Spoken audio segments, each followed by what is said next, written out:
When you're tens of thousands of feet in the air, there isn't much you can do to get away when the job gets frustrating. We see flight attendants doing their job, but we only see a small percentage of what actually goes on. Here are some secrets of flight attendants, finally revealed. Oh, why hey there folks! Do you love watching our videos, but are you looking for a more ad-free browsing experience? Take your video viewing to the next level and sign up for the Premium Network. You'll get the first peek at the newest content from not only TheRichest, but Screen Rant, The Taco, The Sportster, The Things, and many more. Thousands of your favorite videos in one place is a no-brainer. Click here to be the first in line for the premium. Before we fasten our seatbelts and close the cabin door, join our flight crew by subscribing to our channel. Just click on that red subscribe button and get to know the moment we post a new video by clicking on that gray bell. Cockpit action. So, we've all heard of the fact that pilots are likely sleeping during your flight, and that's all thanks to autopilot. While it can be disturbing, it's not uncommon. But do you know what else is happening in the cockpit? Well, the pilot and the co-pilot are served their food separately, and they are not allowed to share food. This is to help prevent food poisoning, and if one meal is compromised, you still have one pilot to make sure the plane lands safely. By the way, you know takeoff and landing are the most dangerous parts of the flight? Actually, you might. What else is happening in that little space? According to flight attendant Mandy Smith, who was a flight attendant for Virgin Atlantic Airways, she had a little bit of extra fun with her pilot boyfriend. Luckily, this was in a two-seat Cessna plane, not a commercial flight. While the plane was in the air, Smith unbuckled her seatbelt and joined the Mile High Club. And yes, the flight made it to its destination safely. You might think Smith's story is a rare occurrence. Apparently, there is a slew of pilots and flight attendants having some fun in the bedroom, even the married ones. They see all. One could say that flight attendants are the eyes and the ears of the pilots. They are in charge of making sure we're completely comfortable, but also following the rules. This means they are ready to pounce if they notice something is amiss, and they do it for the sake of making sure we arrive at our destinations alive. This means that flight attendants are trained to notice even the tiniest detail of when something doesn't seem quite right. And trust us, these flight attendants have seen it all. For example, they are specially trained to find victims of human trafficking, which is pretty remarkable. If you decide you want to give yourself some self-love under the blanket during an overnight flight, they know what you're doing. If you and your partner decide you want to join the Mile High Club, they know what's up. In short, you're not being slick. However, unless you're jeopardizing the safety of the flight, you might not get anything said to you. Yet, if you're obnoxious enough, you can get in trouble for anything. So if you're wanting to turn on your phone or do other things under that blanket, be polite to your flight attendant so that they don't have a reason to check up on you. Lightning. While flying, you may have encountered a storm during your trip. We know what lightning does when it strikes the ground, so what happens when it strikes an airplane? You might think that it could shut all the electricity down or shoot a hole through the plane. If you've ever been in a plane when getting struck by lightning, you probably heard a loud bang and saw a white glow. But you can rest easy because planes are actually designed to take the hit of a lightning bolt. The plane instead acts as a conductor and the lightning is redirected to the wings. Yes, it can be rather alarming to have lightning hitting your plane, but it's completely normal and the plane is prepared for it. It's extremely rare that lightning causes any physical damage to the plane. Thanks to the last few decades of aerospace engineering, a lightning strike is nothing to be afraid of. In fact, even if there was some damage, the plane will still be able to land safely. Yes, thunder and lightning can sometimes cause some turbulence, but it won't be the lightning that gets you hurt. Shake it up. For some people, one of the scarier aspects of flying is turbulence. There is nothing more disturbing than being in a plane 35,000 feet in the air and having it shake. While some may think they've experienced extreme turbulence, the event is actually pretty rare. Since 1980, only 3 people have lost their lives from turbulence, and it was because 2 of them weren't wearing their seatbelt. While the Federal Aviation Administration, the FAA, has recorded 300 injuries from turbulence since 1980, 2/3 of those injuries were actually flight attendants getting hurt. You're more likely to get injured from choppy luggage. On that note, flight attendants actually get hurt the most during turbulence because they are up and walking around making sure people are sitting as quickly as possible. There's a reason why they tell you to sit down, even if you're not in your seat. Bouncing around in a plane with your seatbelt on is scary enough, but can you imagine running up and down the aisles making sure other people are safe?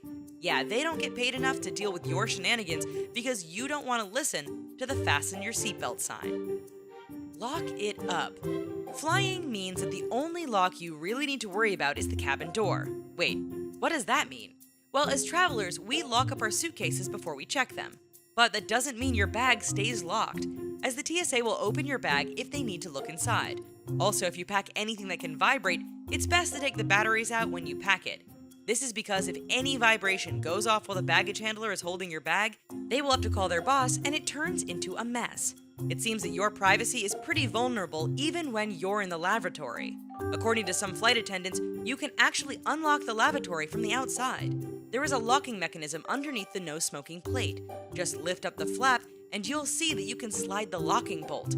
Granted, you probably shouldn't do this while someone is doing their business, no matter how impatient you get. But you know what that means? If you're doing any shady business in the bathroom, the flight attendant can get in pretty quickly, not to mention way too easily.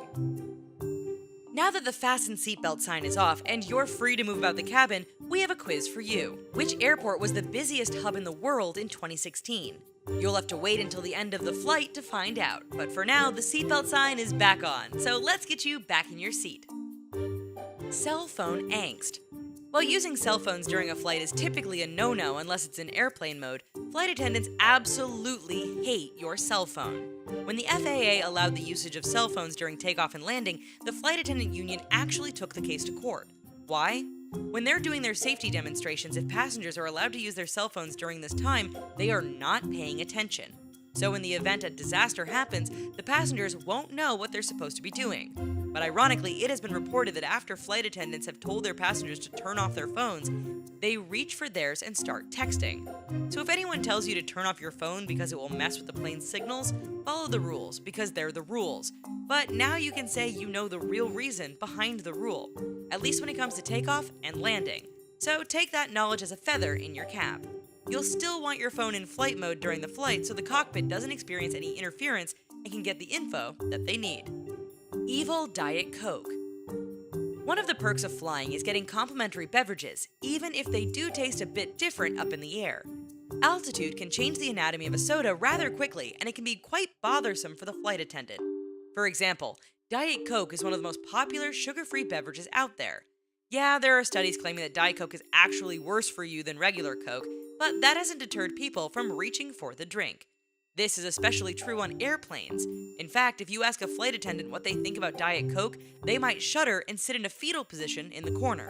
What's so bad about Diet Coke? It's very fizzy at 35,000 feet, and it takes longer to pour.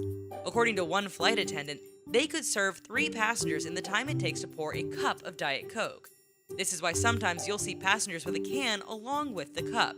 If a flight attendant is running on a fixed schedule, then having to take extra time to pour a beverage can be disastrous, especially if it is one of the last drink trips before the flight lands. Body type. Think you have what it takes to be a flight attendant in the 1960s? When Pan Am first started, flight attendants had to be women who weren't married nor had children. They had to be at least 5'2" and weigh no more than 130 pounds. Wait, is this a magazine shoot? No, just some extreme rules. Most flight attendants at that time only worked for about 18 months before leaving the job. In the 1970s, those standards changed. Today, there is quite a bit more diversity when it comes to hiring flight attendants thanks to unions and civil rights movements. Flight attendants these days have to have annual training, and as long as they can do the job, they're allowed to fly. But some of the rules are still in place. Flight attendants can't require a seatbelt extension for their jump seat, and they have to be able to fit through the emergency exit window. Also, they have to be tall enough to reach the overhead bin, but not so tall that they keep bumping their heads. Technically, these are practical rules and make sense in order for the flight attendants to do their job properly. Desperate times. When danger strikes, what do you do to make sure that you stay alive? Sometimes you have to do something desperate in order to survive. In July 2017, Joseph D. Hudick IV was flying to Beijing on a Delta flight when he pretty much lost his mind. He was flying first class on a dependent pass because he is the son of a Delta employee. He enjoyed a beer and then went to the bathroom about 1 hour into the flight. After he came out of the bathroom, all hell broke loose. Hudick lunged forward towards the right exit door of the plane and grabbed the handle, trying to open it. He managed to get the handle halfway up before two flight attendants intervened. Hudick pushed both of them away and then punched the crew and other passengers in the face who tried to stop him. A flight attendant then grabbed 2 bottles of wine and hit Hudick with both of them. With one of the bottles breaking, Hudick was eventually subdued and he was pinned to the floor and handcuffed with zip ties as the plane landed in Seattle. Hudick ended up getting arrested and a flight attendant was hospitalized for severe facial injuries. In short, flight attendants put up with a lot. Working hard. Even though they travel all over the world, flight attendants are still able to have hobbies and other passions. It can be easy to just see a flight attendant and not think about what they do when they're not in the air. But there is a misconception that female flight attendants are prissy, fragile, and aren't physically strong. Well, the flight attendant you're about to meet is quite different. When Ayme de Oliveira isn't at work, she is working out and becoming one of the most successful weightlifting competitors in the world. Originally from Essex, Oliveira normally keeps her muscles hidden.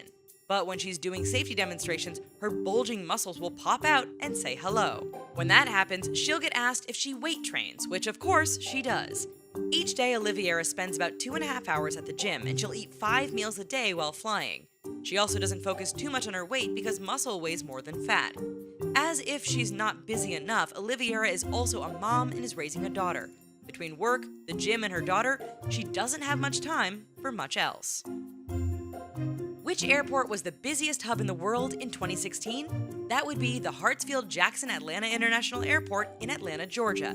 This airport saw over 104 million passengers in just a year.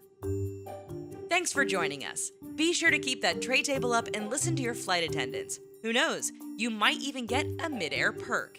If you're looking for some in-flight entertainment, check out some of our other videos and be sure to click on that subscribe button. Thank you so much for watching. We'll see you next time. Bye-bye.